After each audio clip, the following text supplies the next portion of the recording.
21st of October 2016, 21st of October 2020. It marks exactly 4 years since the Ezeka incident where several people lost their lives. It's worth noting that 4 years after, the memory of this very sad incident in the history of our country keeps coming back to the minds of all Cameroonians. We shall talk about it in this newscast.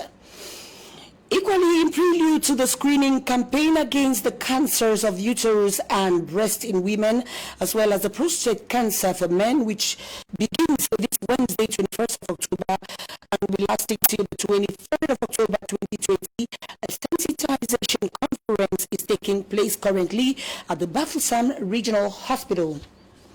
And on our international page today, we shall go to Nigeria, where for days now, thousands of Nigerians have been protesting against the infamous Special Anti-Robbery Squad, the STARS, a police unit plagued with allegations of extrajudicial killings, theft, and abuse.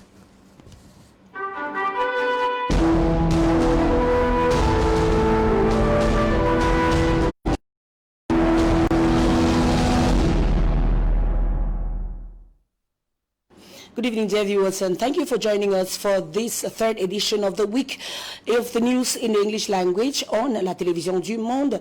We begin straight with this news 4 years after 21st of October 2016 up to 21st of October 2020. It marks exactly 4 years since the Ezeka incident took place, where thousands of persons on board a train that derailed, severe injuries were felt, and equally several people died out of casualties. BrigadeAntiSardinard goes back down memory lane to recount this story, a very sad page in the history of Cameroon.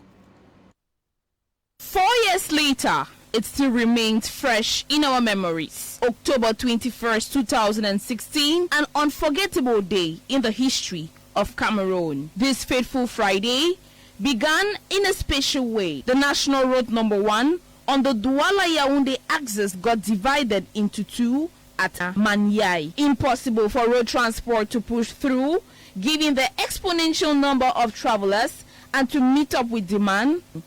Cameroun decided to lengthen its train from 9 wagons to 17 wagons on board 1,200 passengers. The train left Yaoundé at 11:15 a.m. and the derailment occurred at 1:30 p.m. at Ezeka. On the spot, 15 wagons overturned and 4 of them were thrown in a ravine. It should be noted that it is almost impossible to assess the Ezeka disaster because, according to witnesses and survivors, it is much more. But from official statistics, 80 deaths, more than 950 wounded, and 17 people missing. The Ezeka train derailment was termed the deathless rail accident on the African continent since August 2007 in Benaleka, the Democratic Republic of Congo. In 2017, the President of the Republic made available the sum of 1 billion francs CFA in assistance of the victim. A survey, however, shed light on the responsibility of the railway company Cameroun, which shows the accident was due to faults observed on the machine but was ignored. It also shows that it was on an excessive speed on the area. 21st of October is a very remarkable day, as until now it still remains engraved deep in the heart of all Cameroonians, most especially the victims. Another sad incident, but this time around in the northern region of Cameroon, precisely in Garoua, where at Hotel Saint-Hubert there was a fire outbreak consuming 2 huts in this area made of straw attached equally to the hotel, as we hear from Budilora. Habilitation as a part of the 2020 African Cup of Nations was the victim of a fire outbreak. According to some sources, the fire started from a hut covered with straw roof where work was in progress. The fire, which could not be quickly controlled, attacked a second square. The straw roofs of the two huts were completely consumed by the flames. It is thanks to the prompt intervention of employees of this hotel who were armed with means of fortune and the firefighters that the fire was finally able to be controlled, thus preventing it from spreading to the other adjacent premises. Apart from the material damages, no human loss was encountered. The managers of this hotel did not want to comment on our cameras. For the moment, we have no idea on the origin of this fire. Cameroon, precisely in Kumbo, northwest region of Cameroon, where the Christian faithfuls of the Kumbo diocese marched yesterday peacefully, and they have been calling for peace to return to the disturbed Anglophone region. It's worth noting that this march was headed by the Archbishop George Nkuo. We have details right now with George Eto and BrigadeAntiSardinard recounting. Peace. Peace, peace. Enough is enough. Shootings, killings, kidnappings, and all forms of insecurity in the community perpetrated by military and separatist fighters must stop. This was the reason which called for this peaceful march by the Christians of the Kumbo diocese. The Archbishop George Nkuo led this protest as him and his Christians moved around with peaceful plants and rosaries through the streets of Kumbo right down to the cathedral. The peaceful march was followed with a holy mass at the cathedral, where Bishop George Nkuo blessed Christians, calling them to be agents of peace and reconciliation for the interest of their children and for the entire community. Celebration in which we have invited God to come down to the intercession of Our Lady Mother Mary. Peace should reign, particularly beginning in Kumbo, beginning in our hearts. And a very special call to those who are using weapons of war, that they should drop their weapons and we should build peace. That's a clear message. And we build peace by loving one another. And we should break down the barriers of hatred and love one another. That's how peace is going to come. If we don't have peace in our hearts, there is no way we can build peace in the world. That's because every single one of us invited to open our heart to welcome the peace that comes from Christ. It should be noted that Kumbo happens to be one of the divisions in the northwest region, which has suffered from the ongoing insecurity, as almost all schools have not resumed and insecurity still remains on a rise.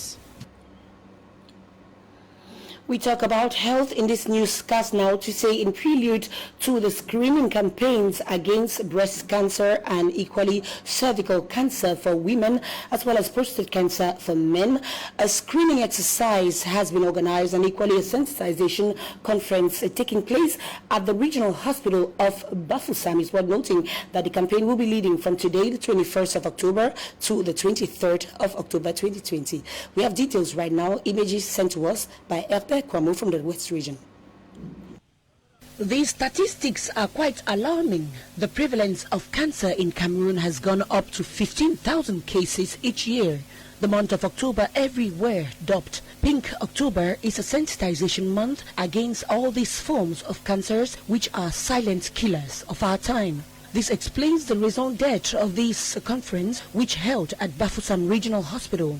Cancer is an anarchical multiplication of cells which lead to the formation of malignant tumors. The real causes of cancer are yet to be very determined, apart from that of the uterus, which is a sexually transmitted disease. It was a time for the health professionals, led by the director of the Bafoussam Regional Hospital, back to the risk factors and alert signs of uterus and breast cancer in women and prostate for the men. The risk factors of uterine cancer, cervical cancer, as we've always said, are sexually related. And that's why we've defined cervical cancer as a sexually transmitted disease. The factors include early exposure of the adolescent female to sexual intercourse, multiple sexual partners, multiple deliveries, smoking, a sedentary lifestyle, unbalanced diet, genetic predisposition, and for breast cancer, we have genetic predisposition, we have nulliparity, that's inability to deliver, lack of delivery, and failure to breastfeed.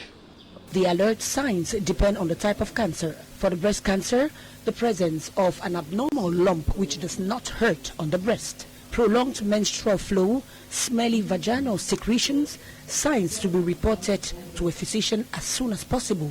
For prostate cancer, the men have difficulty in urinating and frequently feel the urge to do so. The early signs have to be reported for immediate treatment. The director of the regional hospital advised that it is better to be diagnosed early enough, hence.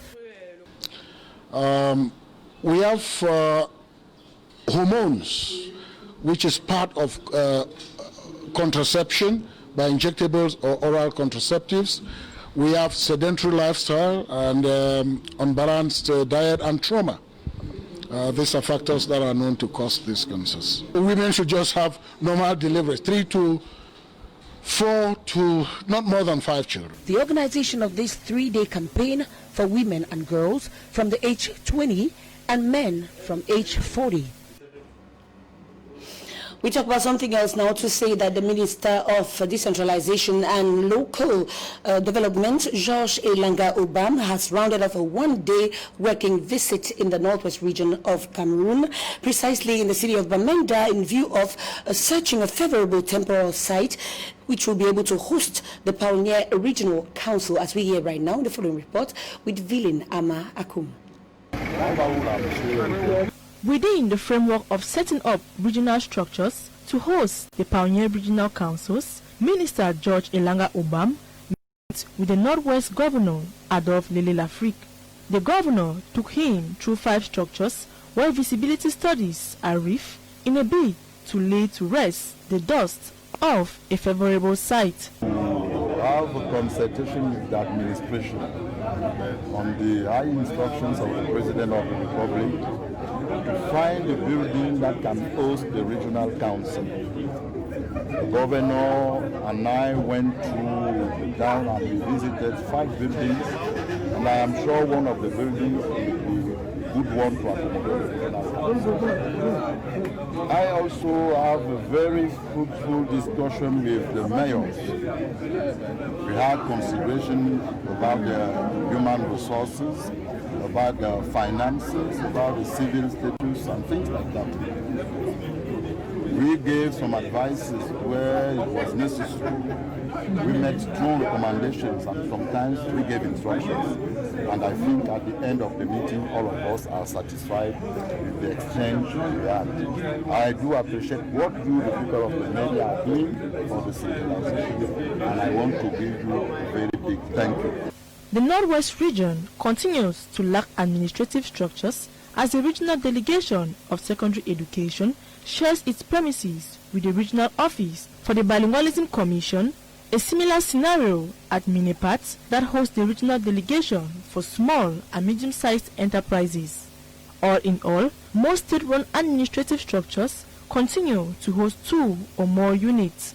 This is said, amongst many others, to have a misguided users of these public services, as signboards are seldom found. Speaking at the ceremony, the city mayor of Bamenda highlighted staffing difficulties, poor financial situation of councils within the region. He used the opportunity to entreat Minister Obam to consider a speedy implementation of his 15% budget allocation to municipal authorities, as he urges it will spur up the decentralization process whose incantation is geared towards the local population. In the west region of Cameroon, the mayor of the city of Bafoussam has organized a meeting with the various district heads in order to harmoniously discuss about the development of the city of Bafoussam, as we hear in the following report once again with Vilin Ama Akum.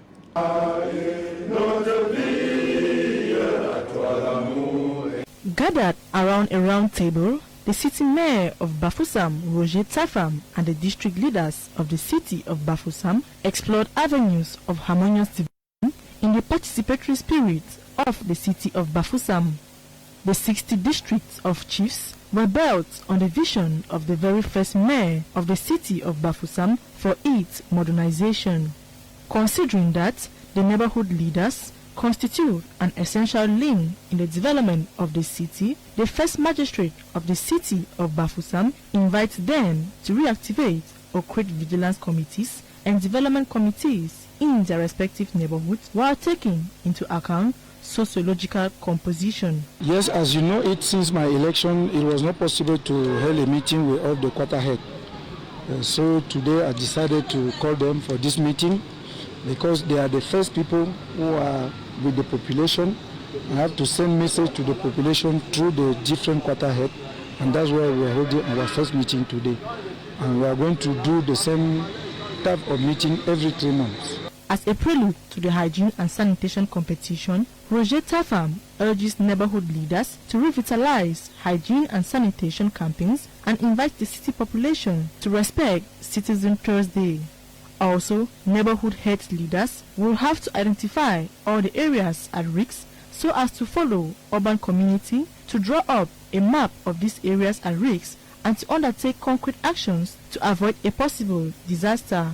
Faced with the realization of barrier measures against the coronavirus pandemic, the mayor of Bafoussam invites the neighborhood leaders to increase awareness amongst the population to respect these measures against the spread of COVID-19. At the end of the meeting, the heads of the district who were so committed in the development of Bafoussam were satisfied with the work done. Education right now in Kumba, basic education institutions in Kumba 1 subdivision have received didactic material that was yesterday, 21st of October 2020. This is in a bid to help them prepare judiciously and very well for the reopening of school this year, which kicked off since the beginning of the month of October. A ceremony to hand over this material took place in Kumba, presided at by Ali Anogu, the Divisional Officer of Kumba 1 Division. More in this report. A ceremony to hand over didactic material took place at the explanation of the Kumba 1 Subdivisional Council, presided at by the Divisional Officer of Kumba 1 Subdivision, Ali Anogu, in the presence of the Mayor of Kumba 1 Subdivisional Council, Prince Moses Esembe. The items were handed over by the Inspector of Basic Education for Kmer Division, Mrs. Pamela Nkele, for onward transmission to the various head teachers. Well, for now, we still have some challenges, especially really to convince some parents to bring back their children to Kumba, because as you can see, the place is quite safe for education now. So we are appealing on the parents who have sent their children out of Kumba to bring them back, and we guarantee that they will have security, and we are giving them an enabling environment to learn. Yes. The donation is a boom package from the Ministry of Basic Education in Yaoundé, and according to the mayor, the materials are worth 6 million francs CFA. We actually have 15 schools, and these items have been provided, taking into consideration the needs of the various schools. If you look there, you'll find, in fact, everything they need to push forth education as far as this academic year is concerned. I would like us to understand that this is a move that is spearheaded by the government to make sure that they assist the municipal councils for them to be able to meet up with the needs of stakeholders of basic education in their various municipalities. Speaking on the occasion, the Divisional Officer of Kumba 1 Subdivision called on all to use judiciously the materials in imparting knowledge to the future leaders in their day-to-day teaching.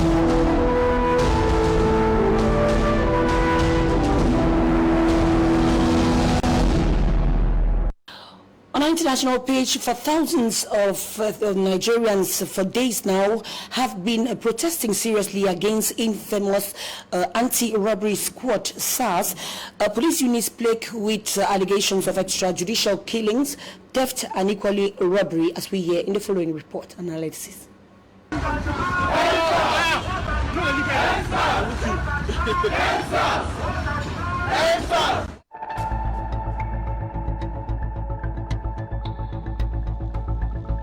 Over the years, the Special Anti-Robbery Squad in Nigeria, SARS, has been accused of committing human rights violations, including torture, assault, robbery and extrajudicial killings. The latest outrage was sparked by a viral video of alleged SARS operatives killing a young man. Oh, Nigerian youth! Yes.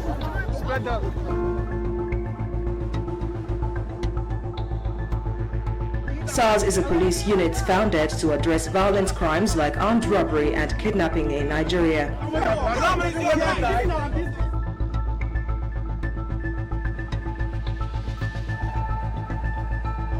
Protesters around the world have adopted the hashtag #EndSARS to call for the shutdown of the police unit and reforms of the police force.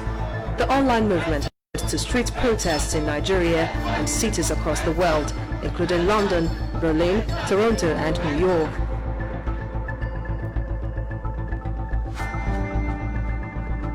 After days of nationwide protests, SARS was dissolved on President Muhammadu Buhari's order. The disbanding of SARS is only the first step in our commitment to extensive police reform in order to ensure that the primary duty of the police and other law enforcement agencies remains the protection of lives and livelihoods of our people. But it isn't the first time SARS has been dissolved. Between 2017 and 2019, the unit was banned and overhauled several times over similar concerns of extortion and brutality.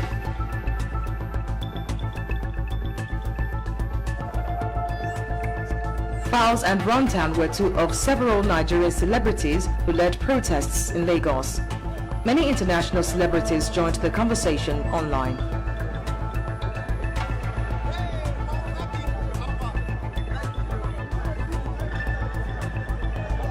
Nigerian youth are determined to see this crisis as a fight for their generation. We are not who you think we are. And it is not our fault that you have decided to see us through a certain lens. But we are not going to be who you've imagined us in your head to be. So we can ask for things to change, but we can also be the people who would go out and get it by force if you will not give it to us willingly. Yes, Nigerian youth! Yes! Articulate Nigerian youth! Yes! Let us take it! Let us take it! A very pitiable situation at the moment in Nigeria, the major cities of this neighboring country. We go over to Hong Kong right now to say that the Cathay Pacific has announced a major restructuring plan as struggles to deal with the travel restrictions, and equally a big drop in demand as caused by the corona pandemic. Al Jazeera gives us details on that. Cathay Pacific only recently began recovering from protests in Hong Kong that badly hit demand last year, but the pandemic's dealt a second blow. With international borders closed, the Hong Kong-based airline saw its passengers drop by nearly 82% in the first 8 months of this year. It's announced it will cut nearly a quarter of its staff and shut down its regional unit, Cathay Dragon. Analysts say they're not surprised. Unfortunate, of course, but it has to be done, and now they can focus on some other areas of restructuring and making the company more efficient for the near term, because it's going to take a long time before the market recovers. Cathay Pacific is not the only airline in the region to undergo a major restructuring. Last month, Singapore Airlines announced the largest retrenchment in its history, cutting more than 20% of its staff. Thai Airways filed for bankruptcy protection in May. Here in Malaysia, the national carrier is in talks to restructure its debt. But the finance minister recently said the government will not provide any financial relief or debt guarantees, raising questions about the fate and future of Malaysia Airlines. More gloomy days are predicted to lie ahead.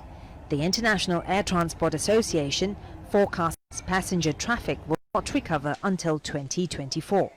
And now, a tech startup has begun testing a digital solution. This is a sort of a digital travel health certificate that people are looking to use to open up borders instead of using quarantines.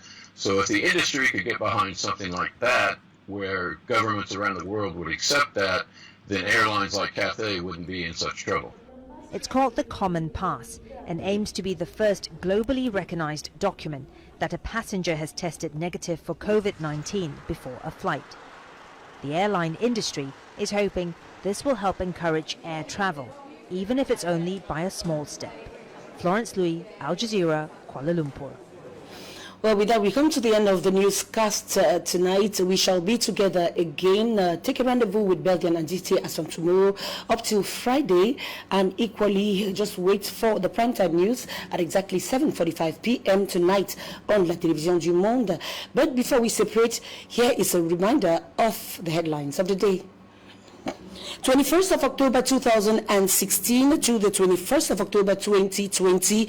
Today marks exactly 4 years since the Ezeka incident. It's worth noting that thousands of persons on board a train from Yaoundé to Douala suffered severe injury and death after the train derailed, causing several casualties. Also on our newscast tonight, in prelude to the screening campaign against the cancers of the uterus and breast in women and prostate cancer for men, which began this Wednesday, 21st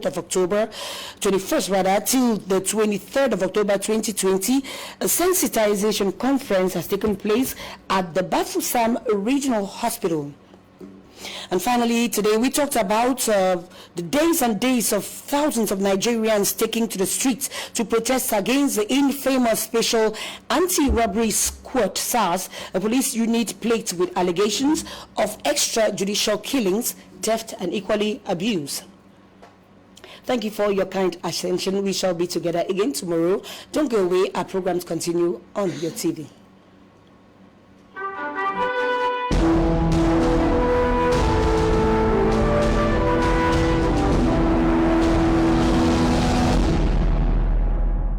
LTM, disponible dans le bouquet Kamelsat au niveau du Kmer 308 et le bonheur s'offre à vous.